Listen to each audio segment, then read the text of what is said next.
आज सुदशा व्रत सकाल सकाल उठी भाईना पाखु व्रत पूजा करने नहीं गले सेठी पूजा कला बेलू भाईना खाली लक्ष्मी 10 ना कहते गोटे गंठी दौरान बापा को सका खावा दे मेडिसिन दे सारापर एवं भोग प्रस्तुत नड़िया कर नड़िया भाजिकी बो रखीदेला तापर मंडा पिठा से जंतनी तैयारी कला मत सब पिठा तैयारी करिया आसेनी सी कि बढ़िया सुंदर सुंदर पिठा बनईदेला सी 10टा पूजा कर मु भी 10टा पूजा करी तापर मुझे चिता पकईदेली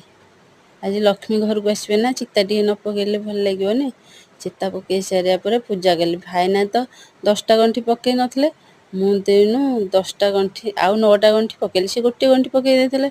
मु मन मन पढ़ीदेली लक्ष्मी पद्मालया पद्मा कमला श्री हरिप्रिया इंदिरा लोकमाता च क्षीराब्दी तनया रमा 10 ना नहीं 10टा गंठी पकई एवं पूजा सारीदेली